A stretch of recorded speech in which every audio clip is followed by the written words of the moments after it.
Being the ambassador of Pick Up, I'm a believer of Pick Up. Isa ako sa nag-push talaga na ituloy itong Pick Up. Kasi sabi ko, kaya nating lumaban. I believe na kaya ng Pilipino na mag-own ng sarili nating ride-hailing app. Okay po. So, since Sir Davis Ramos, I want to ask regarding po, since you are business partners? Yes, oo. Does that affect the dynamic since there are people who are not comfortable with working with their spouses? Well, hindi naman kasi I let him decide. And ang maganda naman kay Dave, nag-ano rin naman siya, he's open for suggestion. He asked me, and then sinasabi ko naman yung opinion ko, but at the end of the day, siya pa rin yung magde-decide, yung last say. And pero ako yung, kumbaga, ako yung isa sa pusher na. Pusher ng Pick Up. The heart of the Yes, oo. Parang, let's do this. Oo. Yeah, parang ano talaga ako, encourager ako. Ako yung nag-encourage. Okay po. So, people know you already as the actress singer. Yes. Pero I heard the you're now a producer. You're now behind the production company. Yes, I have my own production company. And I'm yung last concert ko, I produced it, and I co-prod also, ganon. Pero mga hindi pa naman sobrang daming projects. How is it po, since you experienced that in front of the screen, that on stage, now you're behind the scenes? Well, I produced one film long time ago, yung Ate, with Christine Reyes. So parang binalikan ko lang siya. So wala pa ako sa movies. Hopefully, mabalikan ko ulit yun. One at a time. Isa-isa muna. Are you loving the experience so far? Yes. Kasi doon naman usually tutungo yung pag you're an actress, magiging producer ka. And if you're a singer, magiging album producer ka. Doon na rin talaga, lalo na kung matagal ka na sa industry, you want also to discover new talents. Yeah. Since you recently announced your filed your candidacy, I want to ask for regarding how do you think it will affect your career in entertainment? Honestly, ngayon nga may mga kumukuha pa sa akin na mag-guest. Sabi ko, okay, pwede pa naman. Kasi may campaign period eh. So, basta pagdating ng March, I cannot appear on TV during the campaign period. Sabi nila, sige, tapusin lang namin yung kampanya, then we'll get you. So, parang thankful naman ako, they're still there kahit nagka-campaign ako, and kahit papasok ako sa public service, talagang pa rin sila, they still want to get me, and very thankful and grateful. So my last question is, what is your main priority and goal for 2025? You have a lot going on. Well, itong Pick Up, asawa ko na bahala dito. Basta andito lang ako sa tabi niya. And, wow, may Hindi ko rin ako sa tabi mo. I love. Oh, yan, ganyan. Blue kasi Pick Up. Happy Valentine's. Oh, girly Valentine. Okay, thank you, Bebe. And, he knows naman na I'm focused now on my campaign. But, syempre, umuwi pa naman ako sa bahay. Nagkikita pa naman kami.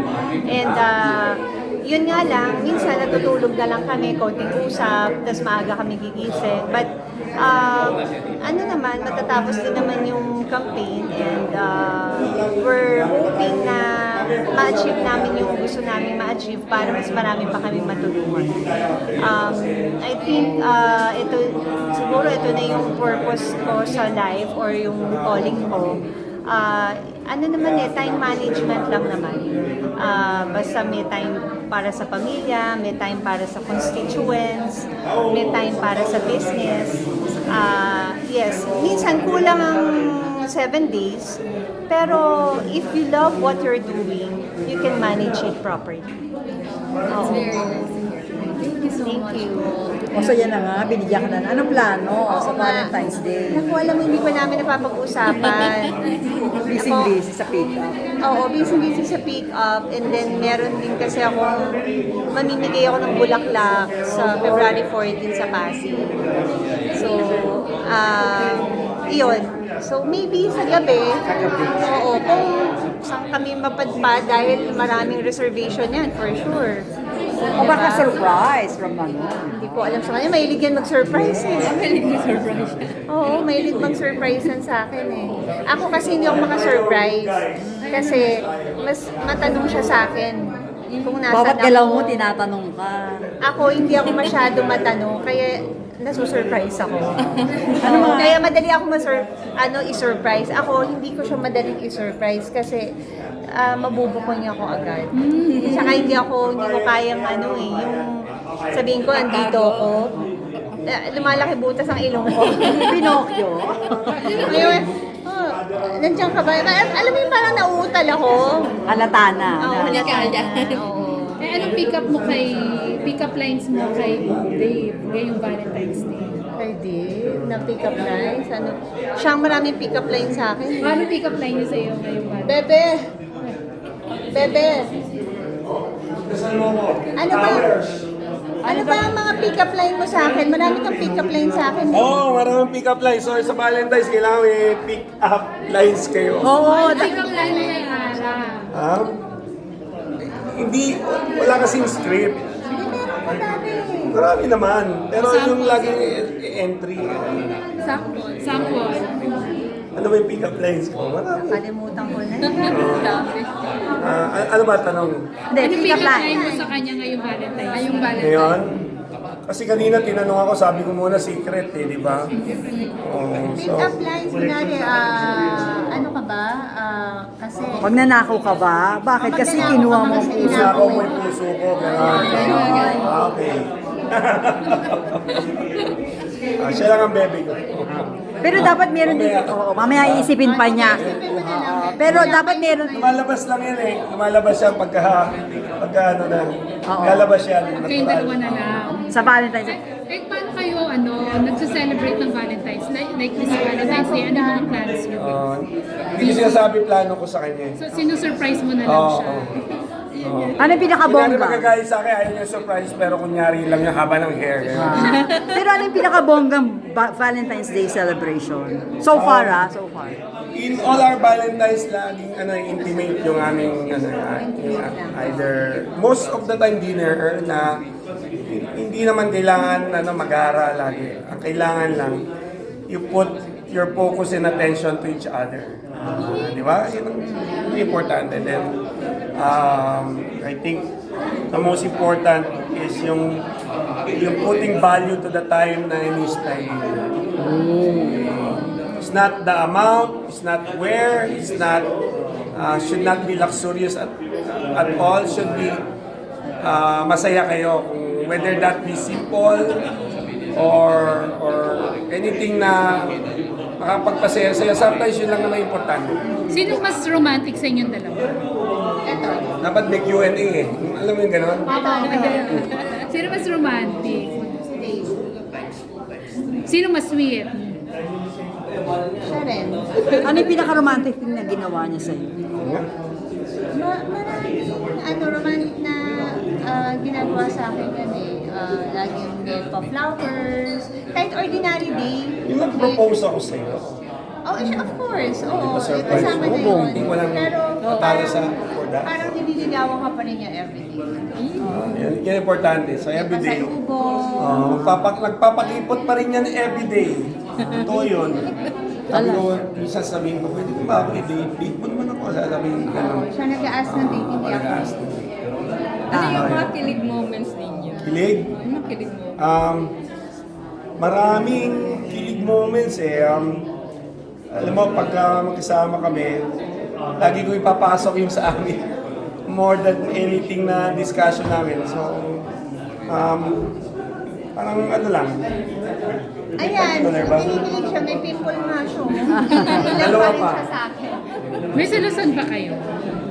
May selosan factor pa sa relationship? Meron pa konti, oo. Kagaya kagabi. Nauna ako umuwi, sabi ko, nasaan ka? Diba? So, tapos yun, ayaw naman magsabi kung nasaan. Tapos malapit na pala siya. Oo, hindi na ako. Tapos, Kasi malapit na ako. tapos siyempre, kunyari hindi ko babansinin, may busy ako, may ginagawa ako. Tapos bigla, siya rin may ginagawa pagdating niya, then late na lalapit sa akin. Siyempre, yung ganun ko, ngiti na ako kasi kikis na siya. Di ba?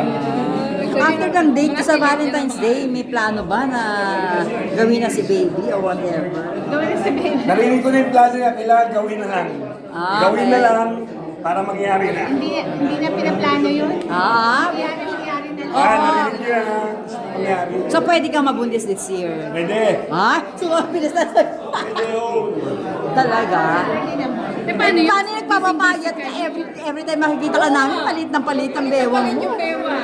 Hindi ko, ganyan na lang yan. Sayang yung effort. Bakit di ba nagpapayat? Bakit ka nagpapayat? Ano din, para healthy ka din. Kasi ano, ang hirap magdamit. Ang hirap din. Bumubuntong hininga si Sir Dave. Lalo ka nagsiselos, Kaya, no? Para laging lalo ko may love sa kanya, yun yung, para hindi ako titingin sa iba, kundi siya lang. So, yun lang, Ay, ganun. yun naman ang totoo doon. Matumitingin pa ba sa iba? Wala, hindi ako titingin siya lang. Totoo yun. Bakit effective? Oh! Pero naging mas mahigpit pa si Dave ngayong pa. Pumayat ka. Hindi naman. Ano lang, basta lagi lang niya ako hinahanap. O, minumonitor. Hindi, hinahanap ko. Lagi siyempre namimiss ko sa ako. Lagi mo lang nami-miss. Yun nga sabi nga ni Ara, sa gabi na lang kayo nagkikita. Sa umaga rin siya. Breakfast. So nagagawa mo pa yung wife duties. Oo, yun nga, sa umaga na lang tsaka sa gabi. Yun, maglalagay akong moisturizer niya, ganun. Ikaw nag-aalaga ng skincare. Oo, kaya lang, yan nga, nagkaka-pimple. Pero hindi pa talaga kayo nag-honey mo na mahaba, di ba? After ng wedding. Oo, wala pang out of the country, na gano'n. Kailan ba yan? Hindi, meron naman, di ba, nag-Hungary kami. Matagal na yun. Matagal na yun, tsaka yung This year, hindi pa. nag, We just, nung New Year, nung after Oo, kasama si few days Manny. lang, kasama si Manny. So, few days escape lang naman yun. After nung mag-New Year dito, so, yun lang, few days lang. Pero busy kayo sa campaign. oo. So, mga- Sa hanap buhay rin, siyempre 45 may days priority lang rin yung naman. hanap buhay. So, so, Pero this year, matutuloy yan. for sure. Pero di ba Ara, kala ko tatakbo ka. Hindi na natuloy? Ano, ay, Yes, yes, may oo. tatakbo ka ngayon. sa Pasig. Konsehal? Oo, pang Si Sir Dave. Turismo Yung Park party List, list. 109. Boto nyo ha. So pareho pala kayong busy talaga. Yeah. Para may representation Actually, tayo sa sumasama Congress. rin ako sa kanya sa mga provinces. So, naglalagari ako. Uy, pa Kaya lalo ako pumapayat. Wow. Uy, paano tatakbo ka? So wala ka muna mga tinanggap na shows ngayon. Ngayon kasi allowed pa naman na mag-guesting. Pero puno na rin yung schedule eh. So, tinatry ko na lang isingit. So, pero right after kampanya, meron ako mga naka-line up na promo na yung mga ipapalabas sa movie na ginawa ko Under ka ni Mayor Vico o kalaban? sa kalaban na. Sa kalaban ka? Yes, kay Sarah Diskaya. Oo nga, parang naging controversial yun yung sa kanila ni Mayor Vico. Hindi naman kayo na-affect ni Mayor Vico. Hindi naman. Actually, our team is doing good. Tsaka ang takbo naman niya, councilor. Hindi naman niya takbo mayor. Kaya okay lang. Pero ibang distrito ni Angelo. Same district kami. So magkalaban kayo ni Angelo. Hindi sila maglalaban, anim ang kukunin. So, Pwede people pa, have oo. choices Hindi, to pick and ibig choose. sabihin, magkaibang partido kami. Ayan, Pero kayo ba ni Mayor Vico, close kayo before? Hindi kami naman. magkakilala Hindi naman, eh. Oo. talaga. Hindi kayo nabigyan ng chance kasi na... No, hindi kami nabigyan ng chance. Si Si Bossing lang Bossing. talaga kilala ko. Ayun nga, kasi nagkaroon ng issue. Meron ka pa? Thank you na, Eli. Ay, ayan, thank you.